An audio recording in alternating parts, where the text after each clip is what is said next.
Hey guys, what is up? This is Keisha and I'm back today to do another video. Okay, so today I wanted to talk to you all about toxic relationships. Whew, let me do my deep breathing. Let me do my deep breathing. Okay. All right. So, what I wanted to say about toxic relationships is that I try to stay away from the relationship topic because they're just so the it's kind of saturated, the topic, or that, you know, well, I've come to realize that I'm not in a position to give people, relationship advice. So I try to keep my little 2 cents to myself. However, I'm just inspired or encouraged to talk about this particular topic simply because I've just been seeing a lot of dysfunction going on, and I've been seeing a lot of dysfunctional situationships, relationships, whatever you want to call it. I've been seeing a lot of that going on and taking place, right? And so I just kind of felt like I wanted to add my little 2 cents to the discussion. So what I wanted to say is, when I'm looking at some of these, dysfunctional relationships or situationships, it reminds me of my very first real grown up relationship, my first real relationship as an adult. And I was 24. And of course I had like little college boyfriends and stuff before that, but I'm talking about like a real adult relationship, right? And I remember he and I, it started off absolutely perfect. And that was my best friend, I could say, at that time. And we just, it evolved, right? And so we knew that we were going to get in a relationship, but we started off as friends first. And when I tell you, it was absolutely amazing. It was perfect when we both lived in separate cities. However, when I packed up all my little bags, resigned from all of my little jobs that I had, I was knee deep in starting I wasn't knee deep, but I was starting in my career. And so I ended up, I won't tell y'all too much of this story because this story literally is in my first book, I'm Enough, which is one of the inspirations for the book. And I remember being in that relationship. Once I relocated and once I moved, when I tell you, the gloves and the mask, everything came off, okay? And, I was able to see what I wasn't able to see when I was living in a separate city. And so I remember the relationship was so volatile. The relationship had become so dysfunctional and so toxic. It reminded me of something my mom told me. She said, y'all have what the old people call hurt love. You love somebody so much that it literally is hurting you, and you love them so much you can't stand to see them, with somebody else, right? And you're willing to hurt one another.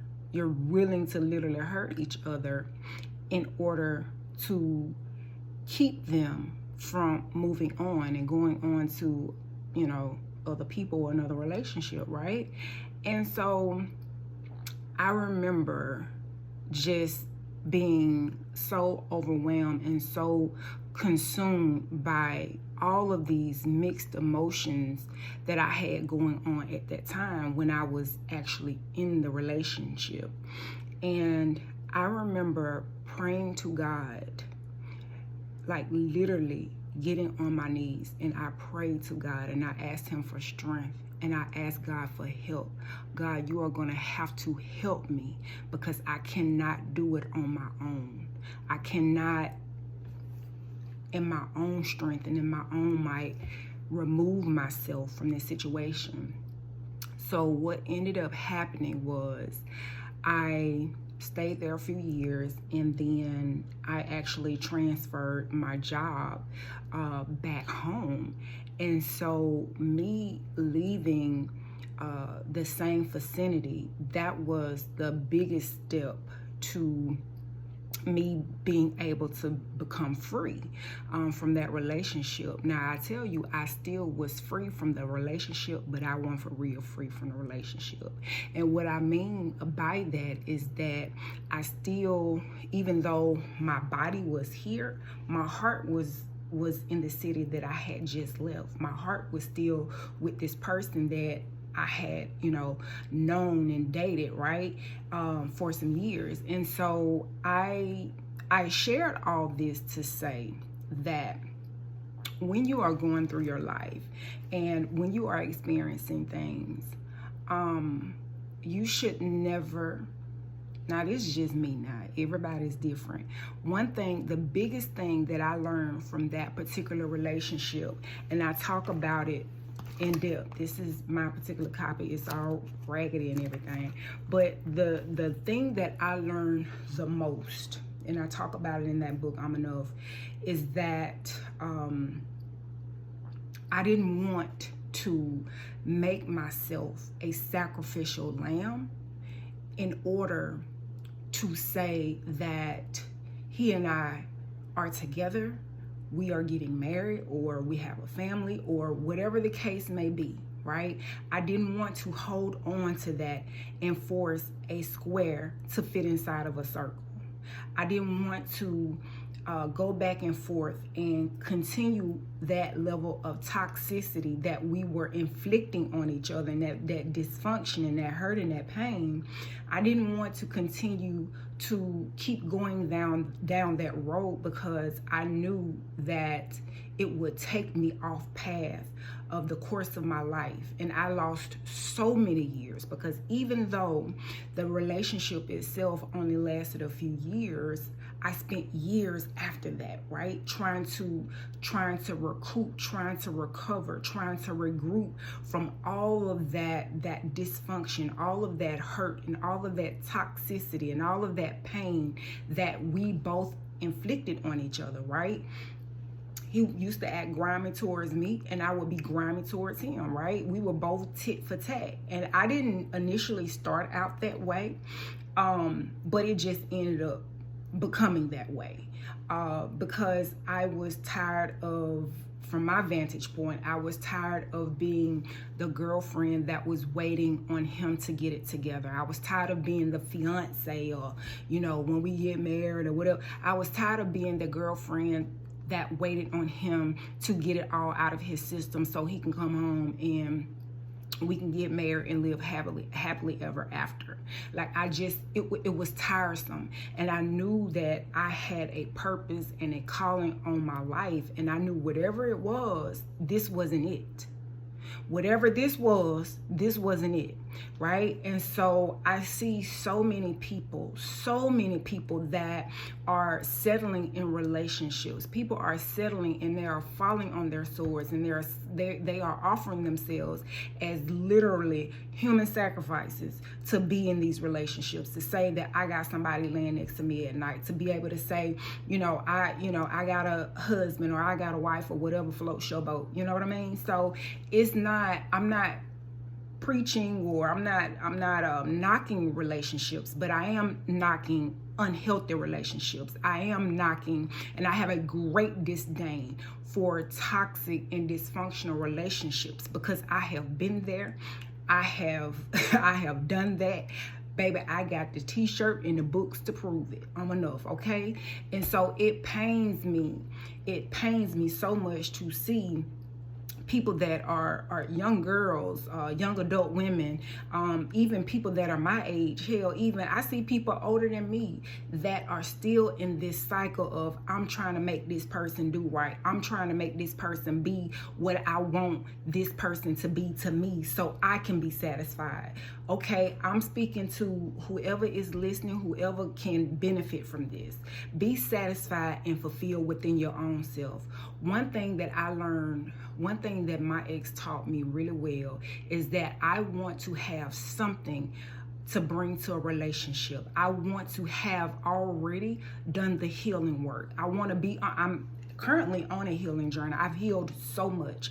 And so I think for me, I think that's why I don't tolerate any less than the best, because I have done the work and I am still doing the work.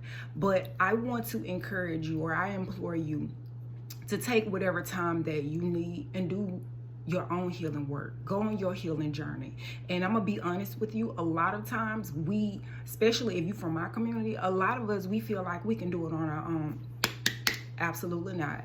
A lot of us cannot do it on our own. A lot of us need help. A lot of us need therapy. A lot of us need psychiatry. A lot of us need psychologists. A lot of us need a preacher or a leader or a spiritual leader or some type of direction or guidance to help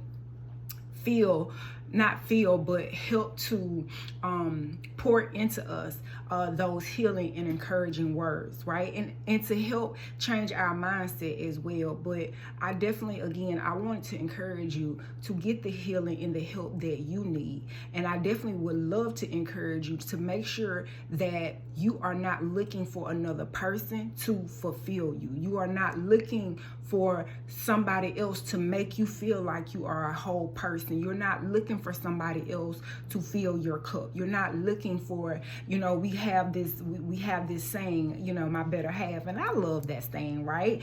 But in hindsight, in reality, that is not, you need to be whole when they meet you. He or she needs to be whole when they meet you.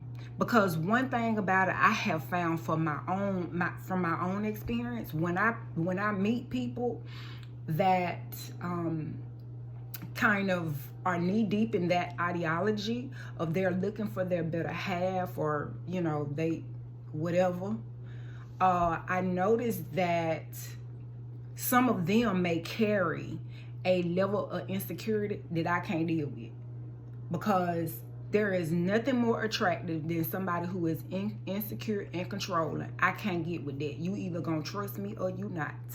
You either gonna trust me till I give you a reason not to trust me. So that's just my frame of thought. But I have so much more that I can say about this. I don't want this to be a terribly long video, because I'm gonna be making some content today. But at any rate, I hope that this helps you, and know that you are enough. Know that you deserve the best. But in order for you to get the best, you yourself is going to have to operate at your best. Operate and seek to get yourself to optimum level. Will you be perfect? Absolutely hell no. None of us are perfect. So I don't want you to translate that in your brain, the words that are coming out my mouth, like you have to be perfect in order to get the perfect relationship, because no relationship is perfect. You will have ebbs and flows. You will have ups and downs, right? So I don't want to get that misconstrued. But the dysfunctional stuff, we putting our hands on each other, we cursing each other out, we having drama coming to our jobs, we going to blows, we you know what I'm saying, we having other people, we dating other people, and we doing other things to make the other person jealous. That is dysfunctional, and that's what I'm talking about. Again, been done that, got the t-shirt in the book. And if I can help anybody, if I can help somebody out there, this is the purpose and the premise of this particular video. So I am going to go ahead and close out here, because this was an impromptu video. So I'll see you guys in the next one. I'll talk to y'all later.